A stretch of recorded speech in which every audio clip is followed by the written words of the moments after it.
Student, इस video lecture में हम लोग 12th क्लास बिहार बोर्ड के लिए जो मोस्ट इम्पॉर्टेंट सब्जेक्टिव क्वेश्चन कर रहे हैं उसका ये 5वां वीडियो है।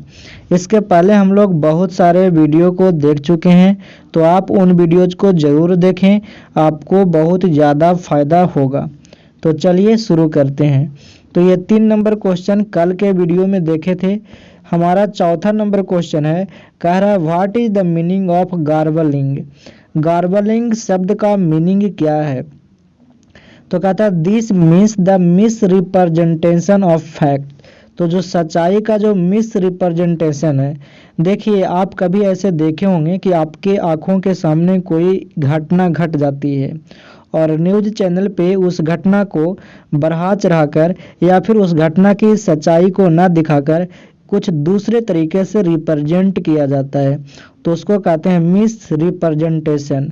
तो ये जो सच्चाई का जो मिस रिप्रेजेंटेशन होता है, गलत तरीके से प्रेजेंट करना, गार्बलिंग कहलाता है। तो वही कह रहा है यहाँ पे कि इसका मतलब है miss representation of fact by the press interviewer who rights the things. अब जो एडिटर होते हैं, जो न्यूज़ को एडिट करते हैं या फिर लिखते हैं या फिर इंटरव्यू बोलते हैं, आपको पता है न्यूज़ एंकर जो न्यूज़ बोलती है उसके बारे में बात कर रहा है। तो ये सारा जो मिस रिप्रेजेंटेशन होता है उसको हम कहते हैं गार्बलिंग। ठीक है, आगे बढ़ने से पहले मैं बता दूं 12th क्लास बिहार बोर्ड के लिए मैंने पूरे सिलेबस को कवर करते हुए एक गेस पेपर बनाया है। तो आप इस गेस पेपर को लेना चाहते हैं तो वीडियो के डिस्क्रिप्शन बॉक्स में या फिर नीचे कमेंट बॉक्स में इनका लिंक है, वहां से क्लिक करके आप ले सकते हैं। चलिए आगे बढ़ते हैं। अगला जो है नेक्स्ट प्रोज से क्वेश्चन है, justify the title the earth. अब यहाँ पे कह रहा है कि जो द अर्थ जो टाइटल है इसको जस्टिफाई करिए कि ये टाइटल सही है।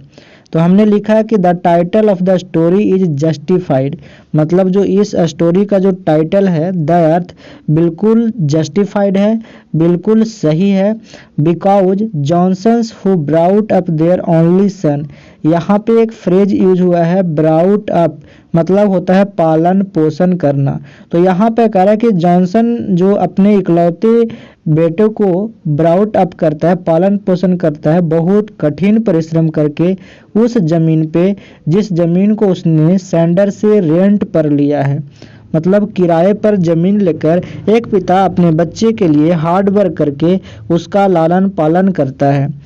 आगे लिखा हुआ है कि बाज परचेज्ड, और वही जमीन बाद में उनके खुद अपने बेटे के द्वारा खरीदा जाता है और लास्ट में उसी जमीन के लिए अपने पिता को अपने घर से बाहर निकाल देता है उसका बेटा।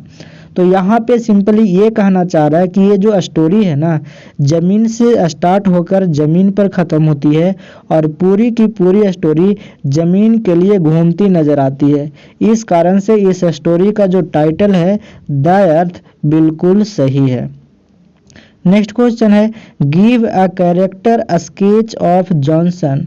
अब कहता है जॉनसन का कैरेक्टर स्केच बताइए। इस क्वेश्चन को दूसरे तरीके से पूछा जा सकता है कि जो जॉनसन कौन था, जॉनसन के बारे में बताइए। यहाँ पे कैरेक्टर स्केच का मतलब है चरित्र चित्रण करना, उनके बारे में कुछ इंपॉर्टेंट फैक्ट्स को बताना। तो कहता है Johnsons was a poor farmer, तो जॉनसन्स बहुत गरीब किसान था। He had taken some land from a man called Sanders, याद रखिएगा इस पर्सन का नाम जिससे वो जमीन रेंट पर ले रखा था। और वो कौन से रेंट पर ले रखा था? तो एनुअल रेंट पे, मतलब हर वर्ष के लिए एक रेंट पे करना होता है। उसके बाद सैंडर उसको जमीन किराए पर देता है खेती करने के लिए। कहता he was not hard working, he believed more in luck than he in hard work. यहाँ पे कहता है कि वो किसान तो ठीक है, जॉनसन खेती करता है, बट वो सबसे ज़्यादा लक पे विश्वास करता है, हार्ड वर्क से ज़्यादा वो अपने किस्मत पे, अपने भाग्य पे विश्वास करता है। He believed that God created earth and he would take care of it. और वो ऐसा विश्वास करता है कि भगवान ने इस ज़मीन को बनाया है, भगवान ने ये दुनिया को बनाया है, तो वो ज़रूर इसकी देखभाल करेगा और हमें देखभाल करेगा। वो मतलब लक पे ज़्यादा विश्वास करता है। आगे लिखा हुआ ही देयरफॉर, इसीलिए did not save any money for old age, इसीलिए जॉनसन अपने ओल्ड एज के लिए कोई मनी को सेव करके नहीं रखता है। अब आगे पे लिखा हुआ है कि on his only son Benji who drove him out of his own home, और बेंजी जो उसका अपना एकलौता बेटा होता है वो उसको बाद में ड्रोव करके कहाँ पे छोड़ देता है, तो वो पेवमेंट पे छोड़ देता है। आपको मैंने स्टोरी में बताया था। तो यहाँ पे यही था इसका स्केच कैरेक्टर। अगला क्वेश्चन है what does the story the earth depict. यहाँ पे कहता है कि जो द स्टोरी जो द अर्थ है ना, ये क्या चीज़ को डिपिक्ट करता है, किस चीज़ को सिखाता है, किस चीज़ को चित्रित करता है, किस चीज़ को एक्सप्लेन करता है। तो कहता है कि the story depicts the laziness of the parents. तो कहता है कि जो ये स्टोरी है ना, एक माता पिता के आलसीपन को बताता है और ग्रोइंग सेल्फनेस, और जो स्वार्थीपन की जो भावना उनके अंदर बढ़ती जाती है उसको बताता है, और साथ में उस कनिंगनेस, उस धूर्तपन वाला जो बिहेवियर है उसका सिंपल माइंडेड सन के पास जो बेंजी है उसके बारे में बताता है, जो अपने पिता को, अपने माँ बाप को अपने घर से ही बाहर निकाल देता है। समझ में आया। अगला क्वेश्चन है what did the doctor advise Benjie's parents to ensure his mental growth. तो कहता है कि बेंजी के माता पिता को डॉक्टर क्या एडवाइज करता है उनके मानसिक स्थिति को बढ़ाने के लिए। तो कहता है the doctor advised Benjie's parents to keep him occupied with some work. तो डॉक्टर बेंजी के माता पिता को ये एडवाइज करता है कि इनको कुछ काम दिया जाए, काम में उलझाया जाए which would help his mental growth, जो उसके मेंटल ग्रोथ को बढ़ा सके।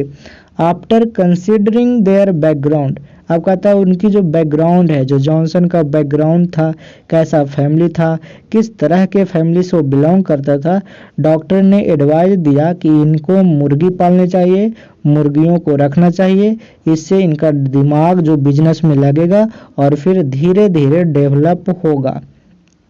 अगला क्वेश्चन है what did Benji understand about a हेन। कहता है एक मुर्गी के बारे में बेंजी क्या समझता था। जब वो रखने लगा था, मुर्गियों को पालने लगा था, तो उसकी समझ कहाँ तक पहुँची थी। तो कहता है Benji took great interest in his hens. तो जब मुर्गियों से अंडे मिले, अंडे बेचकर पैसे कमाए, तो उनको मुर्गी रखना इंटरेस्ट लगने लगा था, मतलब उसमें उसे मन लगने लगा था। ही क्लियरली अंडरस्टूड डैट, और पूरी तरह से ये समझ गया था कि जो एग है ना उसको बेचा जा सकता है और उससे मतलब पैसे कमाया जा सकता है। In good quantity and the money from these eggs could be saved, और पैसे कमाया जा सकता है और पैसे को बचाया जा सकता है। अगला क्वेश्चन है how did Benjie's parents feel when he silently put the passbook in his pocket. कहता है कि this abrupt gesture of Benjie का जो ये अजीबो गरीब जो गेस्चर था, ये उनके फेस पे एक ब्लो जैसा था, मतलब एक अजब ढंग की इमोशनल यहाँ पे बातें कही गई है कि जब बेंजी के माता पिता को यहाँ पे पासबुक हैंडओवर होता है तो उनके मन में, उनके जो फेस है ना उस पर एक ब्लो होता है, एक अजब सी उलझन होती है। दे हैड एक्सपेक्टेड, क्योंकि जो बेंजी के माँ बाप हैं वो ऐसा आशा रखते हैं कि कम से कम तो जो मेरा बेटा बेंजी है थैंक्स तो जरूर कहेगा। वही लिखा हुआ they had expected a word of thanks from him. अगला क्वेश्चन है what did Benji want to do with money. तो बेंजी उस पैसे से क्या करना चाहता था। तो बेंजी उस पैसे से जमीन खरीदना चाहता था। कौन वाला जमीन? वही वाला जो सैंडर से उसके पिता रेंट पे लिए हुए थे। नेक्स्ट क्वेश्चन अगला प्रोज से है what does Pearl S Buck say about Indian peasants and their children. तो कहता है कि जो पर्ल है ना, वो भारतीय किसान और उनके बच्चे के बारे में क्या कहती है। तो कहता है Pearl is work says that Indian peasants are poorer than their Chinese counterparts. तो पर्ल का मानना है कि जो इंडियन किसान है, जो भारतीय किसान है और जो उनके बच्चे हैं, चाइनीज किसान की तुलना में ज़्यादा गरीब हैं। दे आर बैडली स्ट्रक, और पूरी तरह से उलझे हुए हैं, पूरी तरह से पीड़ित हैं, स्ट्रक हैं, मार खाए हुए हैं। किस चीज़ का? गरीबी से। और उनके जो बच्चे हैं ना, वो बिग बिलाइड हैं, मतलब पूरी तरह से वो भी मार खाए हुए हैं और वो बहुत ज़्यादा कमज़ोर हैं, उनकी आंखें धसी हुई है। संकेन आइज यहाँ पे यूज किया गया है। अगला क्वेश्चन है why did the writer not mind her host eating in the opposite corner of the room. तो कहता है कि जो राइटर है वो बुरा क्यों नहीं मानती है जब उनका होस्ट एक अलग से दूसरे रूम में अपोजिट कॉर्नर में खा रहा होता है। तो कहता है she didn't mind that because it was simply a private devotion to a religious feeling and not in hospitality. कहता है ये इसलिए बुरा नहीं मानती है क्योंकि उनका एक ये साधारण सा एक प्राइवेट गेस्चर होता है, उनका ही अपनी पसंद है और उनकी एक ऐसी फीलिंग्स है। इसका मतलब ये नहीं कि वो हॉस्पिटलिटी को वायलेट कर रहे हैं, वो अपनी जगह पर है और राइटर को अपना होस्ट जो चीज़ें राइटर को रिस्पेक्ट देनी है वो तो हॉस्पिटलिटी कर ही रहे हैं और वो अपना काम अपना खाना जो है ना अपने डिवोशन के अनुसार, प्राइवेट डिवोशन के अनुसार वो कर रहे हैं, वो अलग बात है। इसीलिए राइटर यहाँ पे कोई बुरा नहीं मानती है। अगला क्वेश्चन है what tendency on part of Indians has Pearl is work criticised. अब कहता है कि जो कौन सी ऐसी नेचर है, कौन सी ऐसी प्रवृत्ति है भारतीयों की जिसके बारे में पर्ल आलोचना करती है। कहता है she does not like the tendency of Indians of blaming the British for their every ill and suffering. यहाँ पे देखिएगा एवरी इल एंड सफरिंग का मतलब है हर एक तरह की जो प्रॉब्लम है, हर एक तरह की जो समस्याएं हैं, उन समस्याओं के लिए भारतीय लोग जो ब्रिटिशर्स हैं उनको ब्लेम करते हैं। ये उनको पसंद नहीं आता है। किनको? पर्ल को। कहता सी रिमाइंड्स देम, वो ये याद दिलाती है कि जब लोगों का दिल बैठ जाता है, जब दिल टूट जाता है, जब उनका जोश और जुनून मर जाता है तो वो आदमी कुछ काम का नहीं बच पाता है। इसीलिए वो एडवाइज करती है इंडियंस को कि वो एक्टिव रहें, वो जोश में रहें, वो पूरी तरह से उत्साहित रहें, तभी वो काम आगे कर पाएंगे। तो यहाँ पे मैं सिर्फ इसका हिंदी कर दिया ये सारे सेंटेंस का। कहता why were the intellectuals in India restless and embittered. अब आपको बताना है, मैं ही बता देता हूँ। क्वेश्चन पूछेगा कि जो पर्ल इस बक है वो गाँव में क्या देखती है और शहरों में क्या देखती है। तो गाँव में किसानों को देखने जाती है और शहरों में इंटेलेक्चुअल्स पर्सन को देखने जाती है, बुद्धिजीवी लोगों को। तो वही क्वेश्चन यहाँ पे पूछ रहा है the intellectuals in India were jobless. तो पर्ल कहती है कि बहुत सारे ऐसे पढ़े लिखे विद्वान लोग हैं जो जॉबलेस हैं इंडिया में, जिनका कोई कद्र ही नहीं है। तो ये बातें यहाँ पे आपको उनको इम्पीटेड कर देती है। ठीक है। अगला क्वेश्चन लास्ट प्रोज से है how does Chubukov react when he comes to know that Lomov wants to marry Natalia. कहता है चोकोव कैसा रिएक्शन करता है जब उनको पता चलता है कि लोमोव है मेरी बेटी नाटालिया से शादी करना चाहता है। तो कहता है कि Chubukov becomes extremely delighted because he thinks it will be an ideal match.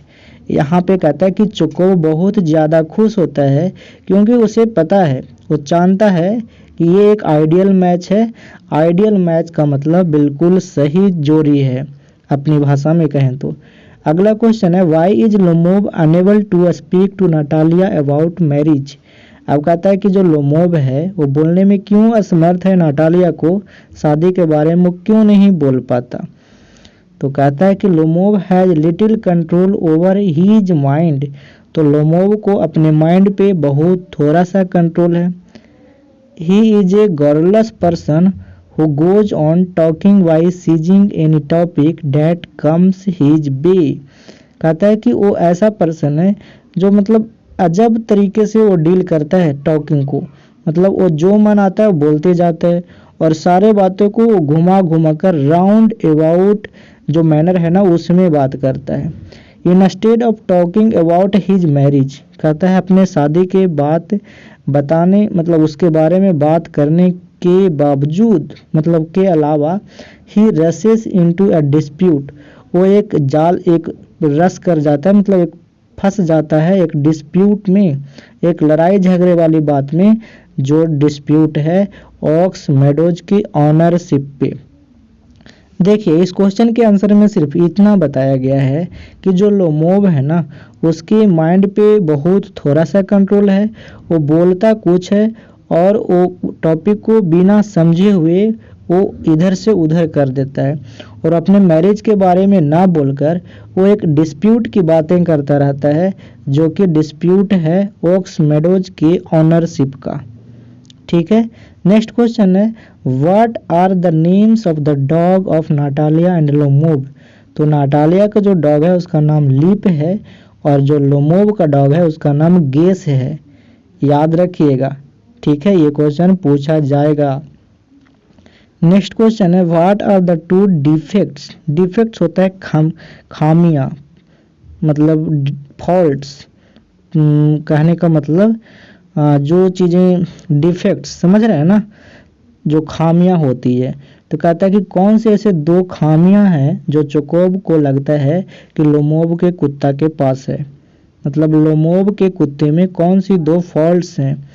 तो कहता है टू द माइंड ऑफ चोकोब, चोकोब के दिमाग के अनुसार जो लोमोव का जो कुत्ता है उसका वो जो है ना वो ओल्ड है, बहुत बूढ़ा है और उसका जो मजल है जो थोंथुन है वो बहुत ही छोटा है।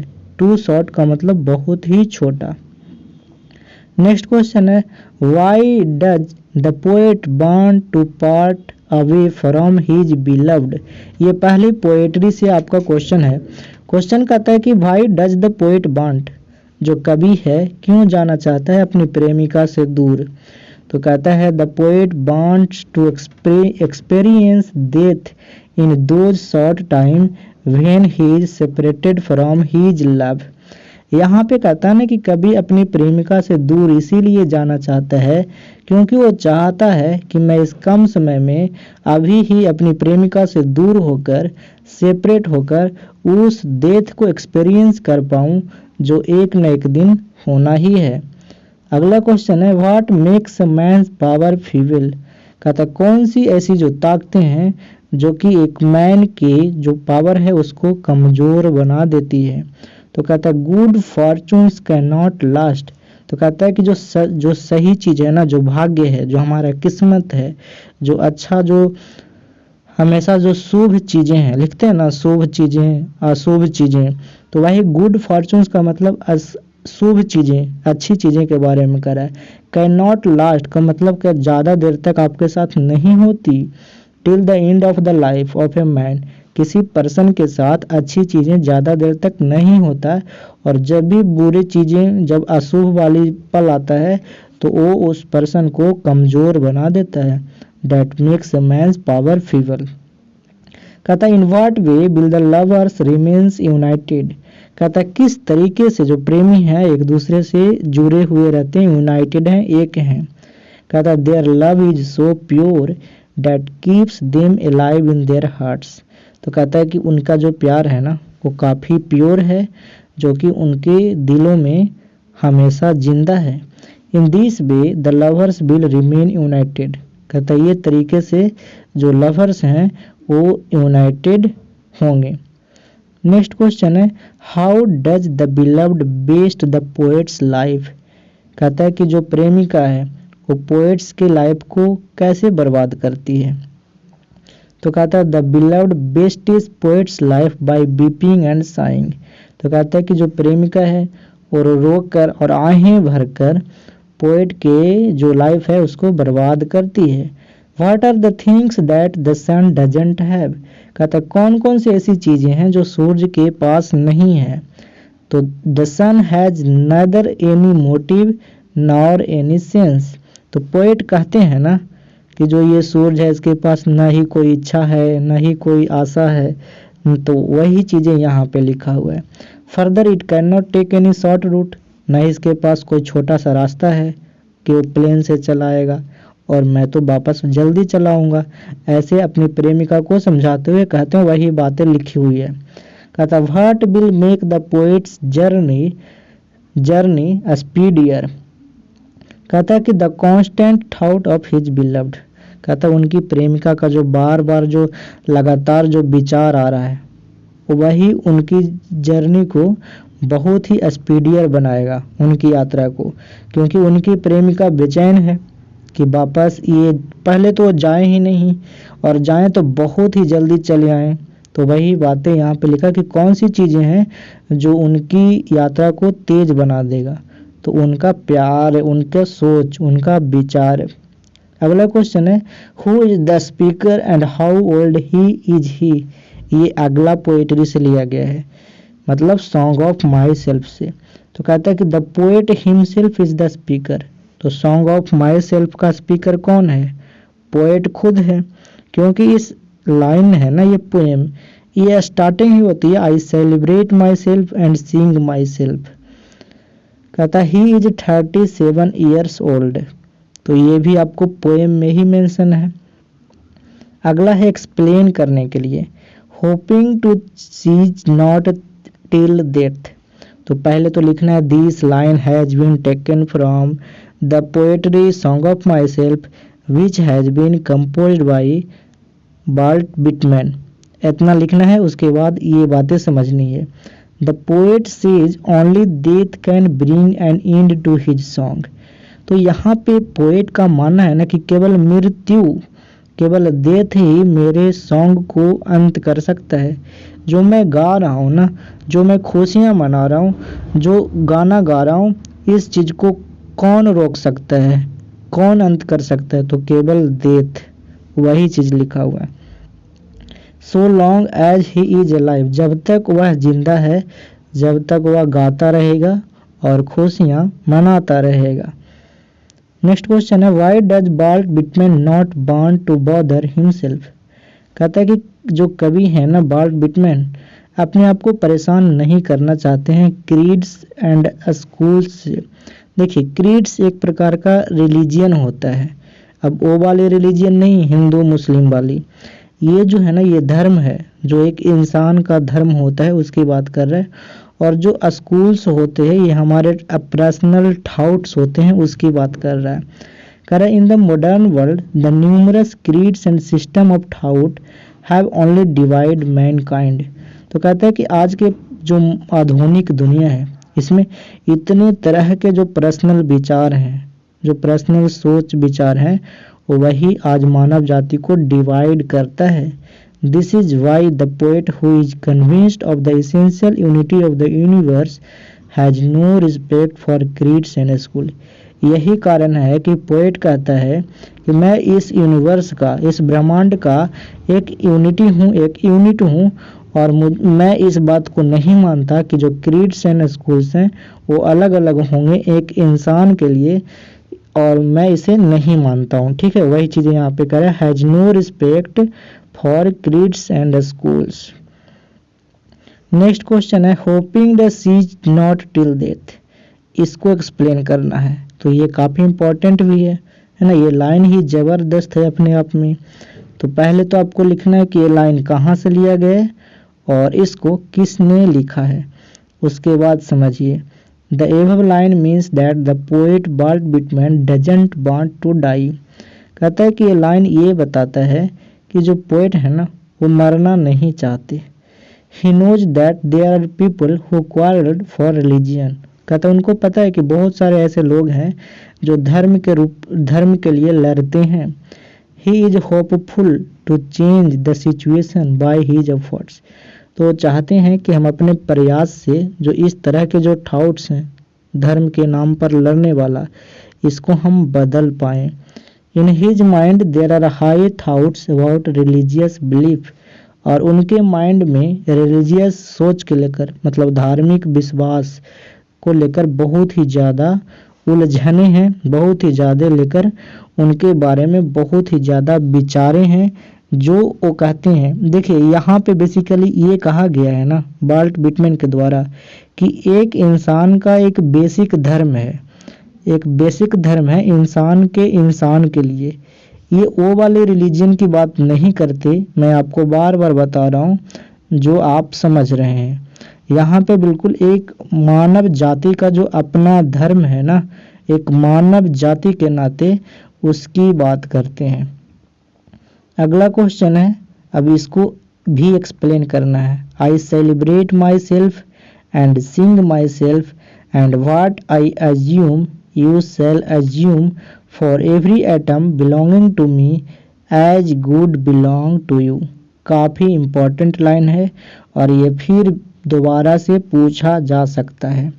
तो सबसे पहले लिखना है कि these lines have been taken from the poem या फिर the poetry song of myself which has been composed by Walt Whitman. उसके बाद लिखना है he says that all human beings are made of same atoms. यहाँ पे ये कहना चाह रहे हैं पोएट कि दुनिया का कोई भी मानव जाति क्यों न हो, वो बिल्कुल सेम एटम से बने हैं, एक बिल्कुल सेम ब्लड से बने हुए हैं। He enjoy and sings for himself, वह अपने आप के लिए गाते हैं। He is not different from others, और वो दूसरों से अलग नहीं है। ठीक है, चलिए। How do we complete the last journey to the grave. अब यहाँ पे कह रहा है कि जो कहता है कि जो हाउ डू वी कंप्लीट, हम लोग कैसे कंप्लीट करेंगे अंतिम यात्रा को ग्रेव तक। ग्रेव का मतलब है यहाँ पे कब्रिस्तान या फिर आप कहें तो शमशान। ठीक है, तो कहते हैं कि अंतिम जो हमारी यात्रा होगी मरने के बाद वो हम कैसे कंप्लीट करेंगे। कहता है by the time of our life journey comes to an end. कहता है कि जब हमारी जो अंतिम यात्रा होगा वो ख़त्म हो रहा होगा तो हम फिजिकली वीक बन जाएंगे, शारीरिक रूप से कमज़ोर हो जाएंगे, और हम जो एक्टिव थे वो क्या हो जाएंगे, फ्रीज हो जाएंगे। ठीक है, और सेपरेटेड हो जाएंगे, अलग हो जाएंगे उस भीड़ से जो भीड़ में हमें प्यार था किसी से या फिर हमें लोग प्यार करते थे। आगे लिखा हुआ है कि that we die hearing the melodious sound being created by the waterfall. और जो अंतिम यात्रा में जब हम मृत्यु को प्राप्त करेंगे तो हम उस सुंदर ध्वनि को सुन पाएंगे जो वाटरफॉल के द्वारा क्रिएट किया जा रहा है। मतलब जो झरने जो बह रहे हैं उसकी आवाज़ है जो हमें आनंदित करेगी। और पोएट इतना ही नहीं, पोएट ये कहते हैं कि अंतिम यात्रा में ये वाटरफॉल हमें मानो कि खुशियाँ दे रहे हों, आशीर्वाद दे रहे हों। ठीक है, अगला क्वेश्चन है falling of leaves suggests the process of death and human mortality on a large scale, explain with reference to that poem. अब यहाँ पे कहते हैं कि पत्तियों का झरना मानव के जो डेथ का प्रोसेस है, मतलब जो मृत्यु का जो प्रोसेस है, और जो ह्यूमन मोर्टेलिटी का जो प्रोसेस है, जो मानव का जो मानव मरणशील है, उस चीज़ को बताने का जो प्रोसेस है इसको आप एक्सप्लेन करिए। तो मैंने आपको पोएम में ही पढ़ाया था कि जो इस पोएम है ना, now the leaves are falling fast, यहाँ पे पत्तियों का झरना ये बताता है the speed arrival of death, कि हम लोग जो है ना एक डेथ की ओर स्पीड अराइवल कर रहे हैं, मतलब डेथ की ओर तेजी से भाग रहे हैं। हर दिन हम लोग डेथ की ओर पहुंच रहे हैं, मतलब डेथ जहाँ पे हमारी है उसकी ओर हम लोग आगे अप्रोच कर रहे हैं, ये कहना चाहता है ये पोएम की मेन जो हेडलाइन है। अब इसको देखिए, कहता है as the tree speaks about it owns leave it clearly portrays. यहाँ पे समझिएगा, यहाँ पे कहता है कि जैसे जो पेड़ है ना वो अपनी पत्तियों को खुद कहता है, जो पोर्ट्रेज करता है, मतलब प्रदर्शित करता है, चित्रित करता है एक ऐसी स्थिति को, state of the process of decay, मतलब डीके का मतलब धीरे धीरे खत्म होने का जो प्रोसेस है, acquiring sudden quickness in the last phases, तो यहाँ पे बिल्कुल ये बातें कही जा रही कि जब पेड़ के पत्ते झड़ने शुरू हो जाते हैं तो ऐसे मानो जैसे वो लास्ट फेज में है, उनकी जो पत्तियां हैं वो तो झड़ जाएंगे पूरी तरह से, तो पत्तियों का एक तरह से डेथ हो जाएगा, तो लास्ट फेज में है। As the threat of war और nuclear holocaust looms large in the modern world, the statement acquires a greater significance। अब देखिए पोएट यहाँ पे यही कहते हैं कि जो तुम आज इतना जो मॉडर्न इन्वेंशन कर रहे हो, जिससे करके तुम काफ़ी खुश हो रहे हो, ऐसे मानो कि तुम कुछ ज़्यादा नहीं कर रहे हो, तुम अपने डेथ की ओर हर कदम आगे बढ़ रहे हो, जो कि इस पोएम का ग्रेटर सिग्निफिकेंस है, मतलब सबसे महत्वपूर्ण जो चीज़ है इस पोएम का, जो यही बताता है। बिल्कुल ठीक है। अगला क्वेश्चन है what does the poet say about the leaves and what do they suggest. कहता है कि पोएट है ना पत्तियों के बारे में क्या बताते हैं और पत्तियां क्या सजेस्ट करते हैं। तो कहता है the poet says that leaves are falling fast. तो जो पोएट हैं वो कहते हैं कि जो पत्तियां हैं जो तेजी से झड़ रही है, they suggest the speed arrival of old age and death. तो जो ये पत्तियां हैं ना जो तेजी से पेड़ों की पत्तियां गिर रही है, ये हमें ये सजेस्ट करती है कि तुम भी अपने ओल्ड एज की ओर बढ़ रहे हो, और ओल्ड एज नहीं, तुम अपने डेथ की ओर बढ़ रहे हो। ठीक है। कहता दे ऑल्सो हिंट, और ये भी हिंट करते हैं the frustrations inherent in human life, कि जो तुम्हारे ज़िंदगी में जो फ्रस्ट्रेशंस हैं, जो उलझने हैं, जो परेशानियां हैं, वो भी तुम्हें डेथ की ओर ही ले जा रहे हैं। What condition prevail in the woods. अब यहाँ पे कहते हैं कि जंगलों में कौन सी ऐसी स्थिति है जो प्रचलित है, जो प्रिवेल है, मतलब डोमिनेंट है। कहता है द वुड्स आर लीफलेस। तो जंगल क्या है, पत्तियां विहीन है। नाइटिंगेल क्या है, डम्ब है, चुपचाप है। No angel is visible anywhere, और कोई फरिश्ता, कोई भी एंजल कहीं पे दिखाई नहीं देता है। जो ट्रोल्स हैं वो इधर से उधर भोजन की खोज में भटक रहे हैं। The trolls are food found running and searching for their food. Everything seem to be freezing, और हर कुछ जितना भी जो चीज़ है वो सब फ्रीजिंग नज़र आ रहा है। फ्रीजिंग का मतलब वो मृत्यु को प्राप्त करने वाला ही है, फ्रीज ही होने वाला है, एक दिन न एक दिन उसका अंत आने वाला ही है। नेक्स्ट क्वेश्चन है हु आर द ट्रेवलर्स। बहुत ही इंपॉर्टेंट क्वेश्चन पूछ रहा है कि ट्रेवलर्स कौन है और उनको कैसे ब्लेस्ड किया जा रहा है। ठीक है, तो क्वेश्चन में यहाँ पे समझिएगा। तो कहता है ह्यूमन बीइंग्स, जो मानव जाति है, जो ग्रोइंग ओल्ड, जो बूढ़े लोग हैं, या जो सिक पीपल हैं, जो बीमार लोग हैं, वही तो ट्रेवलर्स हैं। Moving toward their death are referred as the travellers.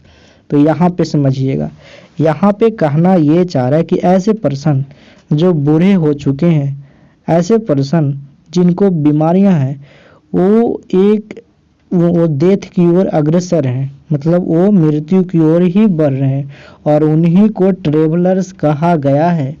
They will be blessed because they will hear the music. अभी बताए थे ना कि दे विल बी ब्लेस्ड मतलब बे आशीर्वाद दिए जाते, या फिर कहें तो बे खुशियों से मतलब खुशियां उनको प्रदान किया जाता है, क्योंकि वो सुन सकते हैं क्या चीज़, वो म्यूजिक को, जो कि वाइट वाटरफॉल क्रिएट कर रहे हैं coming from the lovely head of the mountains. और ये वाटरफॉल कहाँ से आवाज़ उत्पन्न कर रहे हैं, तो वो ऊंची ऊंची जो माउंटेन है उसके हेड से। अगला क्वेश्चन है now the leaves are falling fast, nurse's flower will not last, nurses to the graves are gone and the prams go rolling on. बहुत ही फेमस लाइन है, इसको आपको एक्सप्लेन करना है। तो सबसे पहले तो आपको लिखना है these lines have been taken from the poetry now the leaves are falling fast which has been written by, कौन लिखा है, W.H. ऑडन, इतना लिखना है। उसके बाद लिखना है द पोएट मीन्स, मतलब इस लाइन का मतलब पोएट का क्या है। The leaves of the branches of the free are falling. यहाँ पे फ्री नहीं होगा, यहाँ पे ट्री होगा। ठीक है, ये गलत टाइपिंग है तो आप लोग समझिएगा। And the trees are becoming leafless, यहाँ भी ट्रीज होगा। तो यहाँ पे कहना ये चाह रहा है कि जो पेड़ की पत्तियाँ हैं वो तेजी से गिर रही हैं और जो पेड़ हैं वो बहुत ही जल्दी लीफलेस हो रहे हैं, मतलब पत्तियाँ विहीन हो रही है। ये डिपिक्ट्स करता है, ये बताता है एक पर्सन को कि कहता है it depicts that a person is slowly moving to its death's end at last in a grave. तो कहता है कि जो ये प्रोसेस है ना, ये बताता है एक पर्सन को कि तुम भी अपने डेथ की ओर बढ़ रहे हो और एटलीस्ट इन अ ग्रेव। और तुम कहाँ, तुम अंत में ग्रेव में जाओगे, मतलब तुम वहीं दफन हो जाओगे, अपने कब्रिस्तान, अपना जो ग्रेव है ना वहाँ पे तुम पहुँच जाओगे। एवरीथिंग पेरिसेस, कहता है हर जो चीज़ है ना वो नासवार है, मतलब वो एक न एक दिन नासवान है, ख़त्म होगा ही। ठीक है, अगला क्वेश्चन है cold impossible ahead lifts the mountain's lovely head whose white waterfall could bless travellers in their last distress. ये भी काफ़ी इम्पोर्टेंट है और इस पोएम की लास्ट स्टेंजा से लिया गया है। तो आपको सबसे पहले लिखना है these lines have been taken from the poem now the leaves are falling fast which has been composed by W.H. Auden। इतना तो ठीक है। उसके बाद लिखना है the poet through the seed lines conveys, कहता है इस लाइन से पोएट ये कन्वे कर रहा है, ये बताना चाह रहा है कि जो ट्रेवलर्स हैं वो ओल्ड पर्सन हैं जिनको ब्लेस्ड किया जा रहा है अपनी अंतिम यात्रा में, और किनके द्वारा, वाइट वाटरफॉल के लिए, डेट इज डेथ। और जो उनकी जो अंतिम यात्रा है, लास्ट डिस्ट्रेस जो है वो उनकी डेथ है। तो ये थे मोस्ट इम्पॉर्टेंट क्वेश्चन, आगे और करेंगे। अगर आप टेलीग्राम चैनल को ज्वाइन करना चाहते हैं, यहाँ पे आपको PDF मिलेगा, तो वीडियो के डिस्क्रिप्शन बॉक्स में लिंक है, या फिर टेलीग्राम पे बीरबल प्रसाद सर सर्च करके ज्वाइन कर सकते हैं।